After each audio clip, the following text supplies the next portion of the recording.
ఆనపకాయ పచ్చడి. దీనికోసం నేను ఆనపకాయ పెద్ద సైజు ఆనపకాయ ఒకటి తీసుకున్నా, 3 టమాటాలు,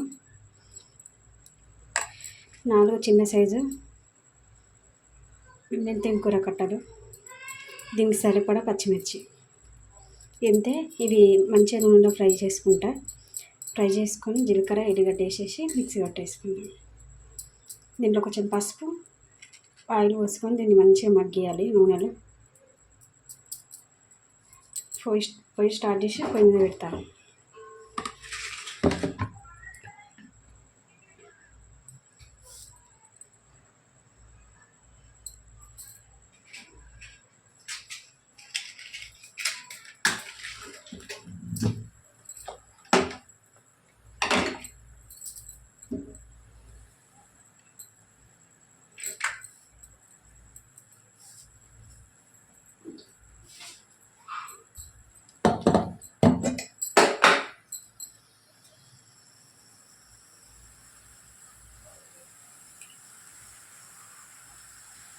దీనికి మళ్ళీ తాలింపు పెట్టుకొని అవసరం లేదు. ఇష్టం ఉన్నది తాలింపు పెట్టుకోవచ్చు. నేనైతే పెట్టుకోను, సరిపోతుంది నాకు.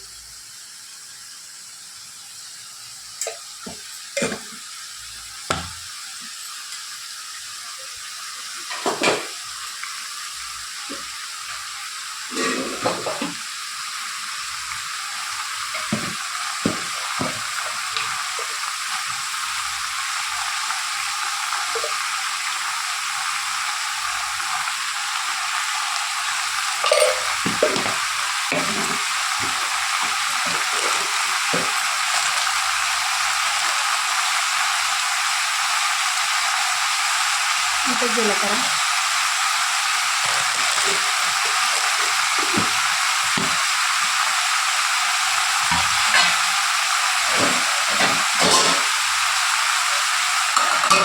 నేను మూత పెట్టేసి కొంచెంసేపు మగ్గించుకుంటాం వాటర్ వచ్చే వరకు. ఉప్పు మాత్రం తర్వాత వేసుకుంటా. కొంచెం నిమ్మకాయ సైజులో చింతపండు వేసుకుంటాం. దీంట్లో నేను ఏం వేయలేదు. పచ్చిమిర్చి, మన పచ్చడి సరిపడా పచ్చిమిర్చి, 3 టమాటాలు, పెద్దది ఆనపకాయ, 4 మెంతెం కూర కట్టలు, అంతే. అంతకు మించి ఏం వేయలేదు. ఇప్పుడు కొంచెం పసుపు, కొంచెం జీలకర్ర, వీటితో మొత్తం మగ్గించుకుంటాను.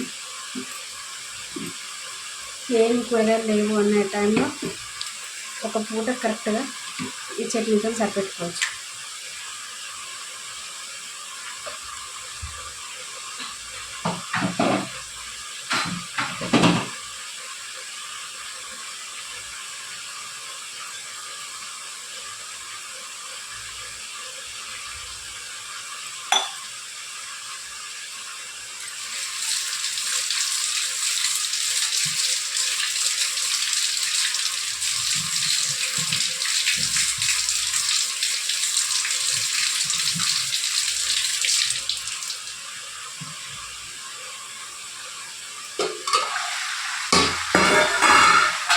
చూసిన ఎల్లిగడ్డలు అయిపోయినట్టున్నాయి. ఉంటే మాత్రం వేసుకుంటుంది. ఇది నల్ల చింతపండు పాతది, ఒక నిమ్మకాయ సైజు ఉంటుంది.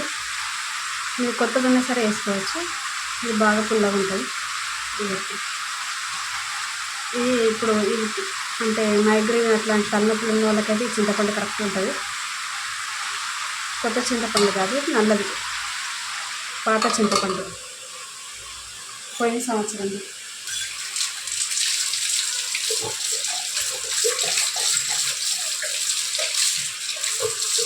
మైగ్రేన్ తలనొప్పి ఉన్న వాళ్ళు ఖచ్చితంగా నల్ల చింతపండు వాడండి. అంటే పాత చింతపండు. నల్ల చింతపండు అంటే అదే ప్రత్యేకమైన చింతపండు అయితే కాదు. అంటే ఒక సంవత్సరం మాగిచ్చిన చింతపండు వాటి కట్టుకుంటాను. ఎల్లిగడ్డ కూడా ఎల్లిగడ్డ కూడా వేసుకున్నాను. ఎల్లిగడ్డ లేదు, చూసిన లేదు, లేదని వదిలేసి ఉన్న వాటితో మొత్తం చేస్తున్నాను. ఇంట్లో ఏం లేదు. కర్రీస్ ఒక పూటకి అయితే కరెక్ట్గా సరిపోతుంది కదా. నేను ఇంట్లో వడ్డించుకోండి, సింపుల్గా అయిపోతుంది. నువ్వులు పల్లీలు కూడా వేయట్లేదు.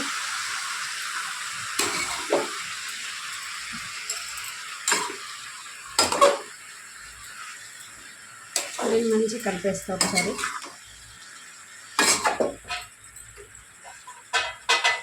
ఇక చూస్తున్నదా, పచ్చిమిర్చి, టమాటా, ఆనకాయ, మెంతి కూర, ఇంకేంటి జీలకర్ర, పసుపు, ఆయిల్, అంతే. మన పాత చింతపండు అన్నాం కదా, పాత చింతపండు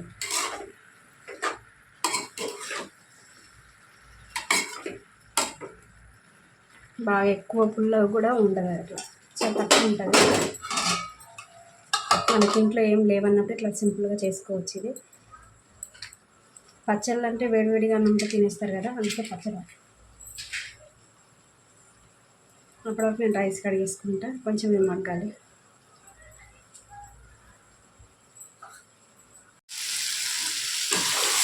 ఒకసారి కలుపుకున్నా దీన్ని మొత్తం నిమిషం మగ్గింది.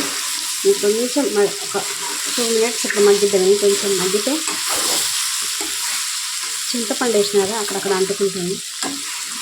దాన్ని ఒకసారి 2-3 సార్లు ఇట్లా కలుపుతూ ఉండాలి.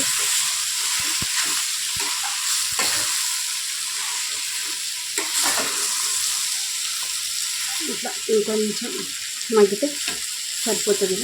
మంచి స్మెల్ వస్తుంది.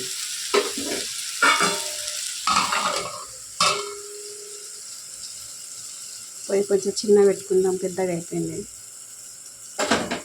ఒక 2 minutes ఉడికితే సరిపోతుంది. ఇక బంద్ చేసుకుని చల్లగా అయ్యే వరకు ఉంచుకొని తర్వాత మనం మిక్సీ పట్టేసుకుందాం. రైస్ అయితే కడిగి పెట్టేసుకుందాం, తినేటప్పుడు పెట్టుకుంటా రైస్.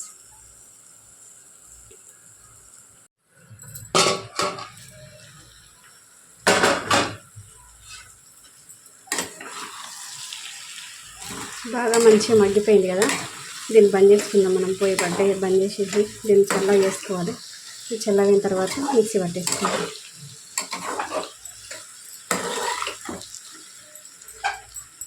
సరిపోతుంది. దీంట్లో మూత పెట్టకుండా వదిలేస్తే కొంచెం చల్లగా అవుతుంది. మధ్య మధ్యలో ఒకసారి 2 సార్లు, ఒకసారి 2-3 సార్లు వచ్చి కిందికి మీరు కలుపుతూ ఉంటే అదనేది చల్లగా అయిపోతుంది. ఇదంతా కిందికి మీదికి ఒకసారి 2 సార్లు వచ్చి కలుపుతూ ఉండాలి. మధ్య మధ్యలో కింది నుంచి పై వరకు కలుపుతూ ఉంటే ఏంటంటే కింద ఉన్నదంతా ఇది కూడా చల్లగా అవుతుంది. చల్లగా అయితే మిక్సీ పట్టుకొస్తుంది. మిక్సీ పట్టిన తర్వాత అయిపోయినట్టు. ఇది కొంచెం చల్లగా కావాలి, చల్లగా కానిద్దాం. ఇంకా చల్లగా అయిపోయింది కదా, మొత్తం చల్లగా అయిపోయింది. దీన్ని మనం మిక్సీ పట్టుకుందాం. అంతా ఒక్కసారి కాకుండా కొద్ది కొద్దిగా వేసుకొని మిక్సీ పట్టుకుంటున్నా.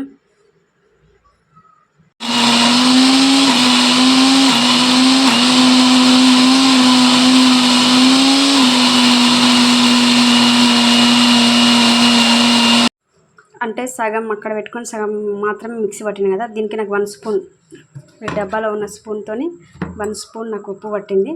ఇది నేను పక్కన తీసుకొని మళ్ళీ అది కూడా వేసి పట్టేసుకుంటా. దానికి ఎంత ఉప్పు పడుతుందో చూసుకొని వేసుకుంటా. నేను తాలింపు ఏం పెట్టుకోవట్లేదు, ఆల్రెడీ ఆయిల్ బాగా వేసి ఫ్రై చేసిన కాబట్టి దీనికి తాలింపు అవసరం లేదు. దీన్ని ఒక వేరే గిన్నెలోకి తీసుకుంటా. దీంట్లో 1 స్పూన్ సాల్ట్ వేసుకున్నా, దాంట్లో 1 స్పూన్ సాల్ట్ వేసుకున్నా. ఇప్పుడు మూత పట్టేసి మిక్సీ పట్టేసుకుందాం.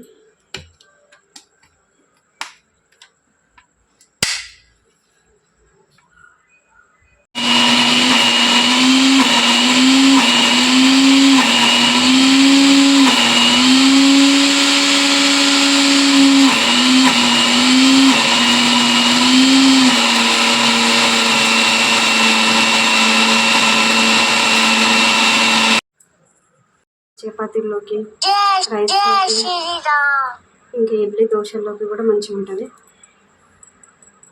దీంట్లో వాటర్ అసలు వేయలేదు కాబట్టి వారమైనా మంచిగా ఉంటుంది. ఫ్రిడ్జ్లో పెట్టుకుంటే వారం ఉంటుంది, బయట పెట్టుకుంటే 3-4 days ఉంటుంది. ఇది మన ఆనకాయ మెంతి కూర పచ్చడి.